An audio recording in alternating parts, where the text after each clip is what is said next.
Bonjour à tous, c'est Ulysse. On se retrouve pour la dernière partie de la vidéo sur le Kyon Ippon Kumite. J'espère que vous allez tous bien. Aujourd'hui, on va travailler à la fois sur la dernière technique du Kyon Ippon Kumite, le Yokogeri, et également on va travailler sur tout ce qui est cérémonial, sur un peu la théorie, sur le déroulement de l'exercice Kyon Ippon Kumite. Donc, avant toute chose, comme toujours, on va faire un petit échauffement avec un peu de musique, et c'est parti. Everybody was kung fu fighting. Those kids were fast as lightning. Nous allons voir la dernière technique du Kyon Ippon Kumite, le Yokogeri. Le Yokogeri, c'est un coup de pied qui se réalise avec le tranchant du pied, ou avec le talon sous certaines formes. En sachant que ce coup de pied-là, comme un peu le Maegeri, c'est un coup de pied qui vient couper la trajectoire de la personne qui nous attaque. Le Maegeri, je viens écraser de face. Le Yokogeri, je viens de profil. Yokogeri, je réarme et je repose. Ce coup de pied-là est très efficace, que ce soit dans du très traditionnel ou alors même en compétition. Pour tous les compétiteurs, on s'est tous déjà pris un Yokogeri et ça fait pas du bien. Donc on va faire le Kyon sur le Yokogeri. Donc vous allez me faire ici 5 Yokogeri en avançant d'une jambe, puis de l'autre, en reposant devant. Hop, et je repose devant. Une deuxième fois, ici je suis positionné, je viens faire Yokogeri, je repose devant. C'est à vous. Vous faites 5 fois jambe gauche, 5 fois jambe droite, et on passe sur la suite. Pour se défendre sur le Yokogeri, on peut choisir l'option de rester dans l'axe et de venir en opposition avec le Yokogeri, avec une défense où je viens abattre la jambe, mais c'est très périlleux. Un peu comme pour le Maegeri, si la personne est plus forte physiquement que nous, ça peut des fois être un peu délicat si on n'a pas exactement le bon timing. L'idéal à ce niveau-là, c'est toujours de se désaxer, comme le principe du Maegeri. Là, sur le Yokogeri, le plus intéressant va être de se déplacer à l'extérieur du Yokogeri. Non pas partir dans la garde de l'adversaire, mais plutôt partir à l'extérieur, se retrouver dans le dos de l'adversaire. Donc si le Yokogeri arrive là, sur mon côté, globalement sur mon côté droit, si lui il attaque avec sa jambe gauche et que ça arrive sur mon côté droit, je vais venir me décaler, Geiden Barai. Comme ça, je me retrouve avec tout le dos de l'adversaire pour envoyer un Mawashigiri ou envoyer un Tsuki. Donc là, on va faire tout simplement une fois à droite, une fois à gauche pour faire un peu travailler comme s'il y avait les attaques des deux jambes. On va arriver et on va faire décalage Geiden Barai et je reviens. Geiden Barai et je reviens. Geiden Barai et je reviens. Une fois à droite, une fois à gauche. Je ne suis pas en décalage vers l'avant, mais je suis en décalage vers l'arrière. Comme si je sortais de la technique. Donc, vous allez me faire 5 fois décalage à droite, 5 fois décalage à gauche, le Geiden Barai en Zenbutsu, par exemple. Ici, je suis là, 1, je reviens. 1, je reviens. Vous me faites ça 5 fois gauche, 5 fois droite, et on va rajouter sur la deuxième partie une contre-attaque.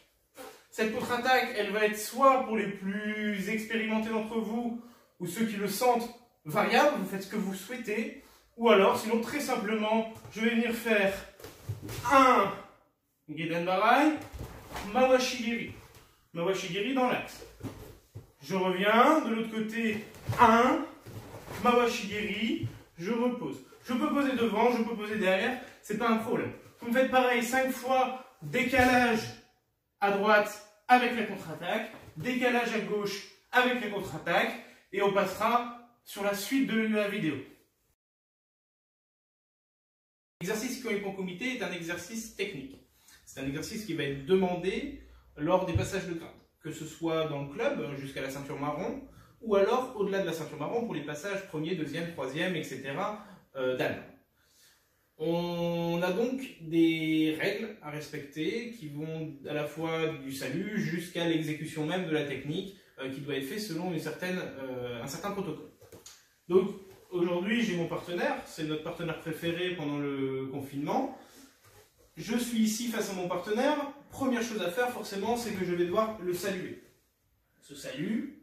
Lui ne m'a pas salué, mais c'est pas grave. Je suis en position. La deuxième chose qu'on va avoir à faire, c'est la recherche de distance. Le Kyorin-Kumite, c'est cette recherche de distance qui va être l'une des principales choses que le jury va observer. Si je suis en position et que je viens me mettre en garde ici et que je viens faire mon coup de poing là, je suis hors distance.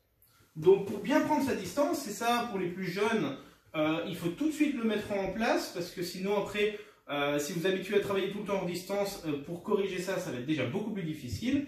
L'exercice Kyorin-Kumite, il se travaille dans une distance de points. Donc je suis avec mon partenaire, je dois avoir la longueur de mon bras en distance. Et lorsque je vais venir me mettre en garde, je suis ici. Et l'idée, c'est que s'il ne bouge pas, moi je le traverse. Je dois passer carrément derrière. L'exercice Kyorin-Kumite, c'est le seul qui ne pénalisera pas l'attaquant s'il y a un contact. Ça veut dire que vous n'êtes pas assez déplacé, vous n'avez pas été assez réactif.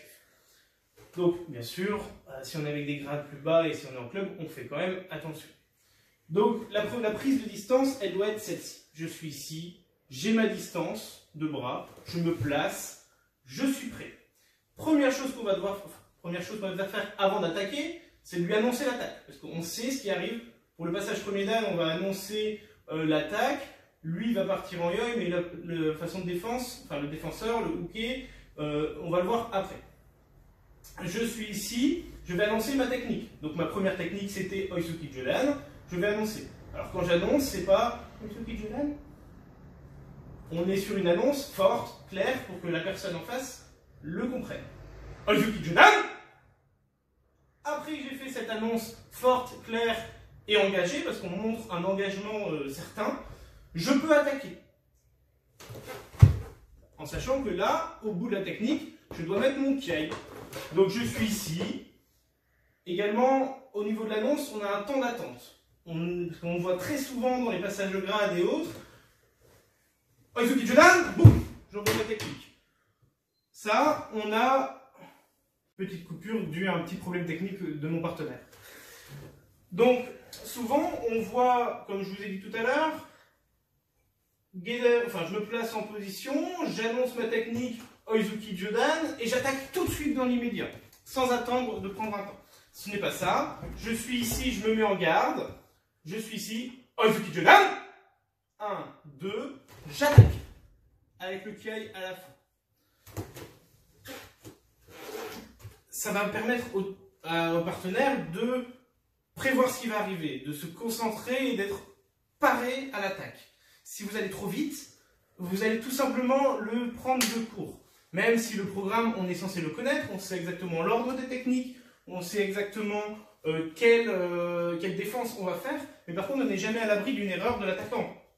Si j'ai l'habitude de faire Oisuki Jodan en premier et que lui, malheureusement, me fait Oisuki Jodan, le fait qu'il me le dise et qu'il attende, ça me permet de m'adapter. Donc, il est très important de respecter ce délai. Parce que sinon, nous, on va dire que vous ne permettez pas à l'attaquant, au défenseur, pardon, de prendre son temps pour se préparer. Donc, je suis ici, j'ai fait ma première technique, je me remets en position. Ma deuxième technique, c'était Oisuki Jodan, donc je suis là, Oisuki Jodan, et je reviens. Je reviens me positionner, je me replace pour la troisième technique, Maegiri. Donc, Maegiri, donc des fois on n'annonce pas la hauteur, des fois on l'annonce. Moi je préfère l'annoncer, on ne sait jamais, un farfelu pourrait faire un Maegiri Jodan.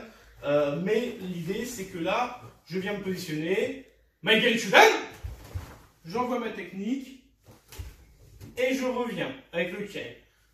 Mawashigiri Jodan, c'est pareil, surtout vous m'annoncez la hauteur. Je vois souvent également Mawashigiri.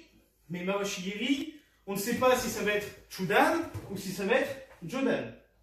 Donc il est très important d'annoncer également cette hauteur. Mawashigiri Jodan. Et je reviens. Dernière technique, celle qu'on a vue aujourd'hui, le Yokogiri. Yokogiri.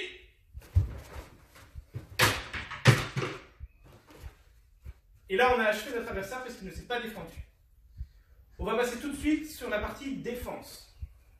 Maintenant, Uke, le défenseur, il y aura deux possibilités. Si vous êtes avant le premier dan, vous allez devoir partir en yoi, en position Ashijidashi. Si vous êtes au-delà de ce grade-là, vous allez maintenant partir directement en garde. En sachant que là, on va travailler dans le passage premier dan, pour ceux les ceintures marrons qui vont passer le premier dan l'année prochaine. Je vais le faire comme si je passais mon premier dan. Donc je suis ici en position Ashijidashi, donc c'est-à-dire la position d'attente. J'ai pas les jambes tendues comme ça parce que là je suis pas prêt, je suis pas sur mes appuis. J'ai pas les bras ballants, je me caresse pas la ceinture. Je suis ici, je me place en Ashijidashi, les jambes légèrement fléchies, prêt à démarrer s'il le faut. En yoi, bien concentré.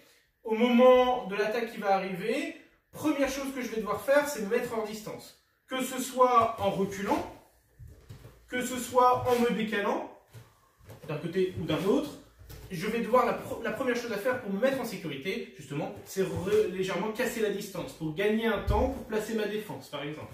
Donc, imaginons, la technique, le partenaire m'annonce Oizuki Jodan, je viens ici, je suis prêt, il m'a laissé 2 secondes de répit, 1, 2, en sachant que sur la contre-attaque, il y a le Kiai. Donc, je suis ici, je suis en place, 1, 2, je suis ici. Là, je vais le faire sans compter. Je suis là. J'ai fait mon Kiai sur la contre-attaque. Le plus important entre votre défense et la contre-attaque, c'est cette simultanéité de la technique. C'est-à-dire que je ne peux pas faire 1, 2. C'est pas possible. Parce que dans l'idée, un adversaire n'attaque jamais une seule technique. Il enchaîne. Donc là, il faut partir de ce principe-là. Donc dès que la défense est faite, boum, j'envoie ma contre-attaque avec mon Kiai. C'est pareil si je me décale. Hein. C'est pareil. Donc, on fait ça sur chaque technique, avec le programme qu'on a vu dans les dernières vidéos. Là, l'exercice que vous allez tout simplement faire, si vous êtes avec un partenaire, un frère, une soeur, un papa, une maman qui fait du karaté, profitez-en, faites-le ensemble. Sinon, vous allez me faire toute votre série d'attaques, puis après toute votre série de défense, de tout ce qu'on a vu des 3 vidéos. C'est à vous. C'est tout pour cette séance Kyon-Ippon Kumite. Les plus jeunes, vous avez pu découvrir un petit peu l'atelier sans le faire forcément avec partenaire, mais vous avez pu le découvrir. Les un peu plus gradés, vous avez pu tout simplement vous perfectionner dans l'exercice, récupérer quelques informations sur le cérémonial, les petites erreurs que vous pouvez faire par exemple habituellement, qui auraient été pointées là dans la vidéo, maintenant vous le savez. Donc, et les plus gradés, bon, vous connaissez l'exercice, mais par contre, le retravailler tranquillement chez soi, c'est toujours un plus. Cet exercice-là, il va vous suivre pendant toute la carrière de karatéka. C'est un exercice qui va être demandé de la plus basse des ceintures jusqu'à la plus haute des ceintures. C'est un exercice qui est l'une des dernières étapes avant le combat réellement. Donc tout ce qui est compétiteur combat, hein, ceux qui font vraiment du kumite, il est bon de travailler cet exercice qui reste un atelier technique, très traditionnel, mais par contre qui peut donner quelques pistes de travail et qui permet de renforcer un peu le bagage technique. Donc moi je vous remercie beaucoup de l'attention, j'espère que la vidéo vous aura plu, vous aura aidé ou vous aura conforté dans vos idées. J'espère que le confinement sera bientôt levé afin qu'on puisse réadapter cet exercice-là directement sur tatami. En attendant, moi je vous invite toujours à aimer, partager, commenter les vidéos, également suivre les lives qui sont très importants et de le pratiquer en même temps que le live, c'est très utile pour garder une forme physique en cette période un peu particulière. Sur ce, moi je vais vous laisser là pour laisser la place à mes différents camarades sensei qui vont vous faire aussi des vidéos d'entraînement. Et moi je vous dis sayonara, à plus, on se revoit très bientôt.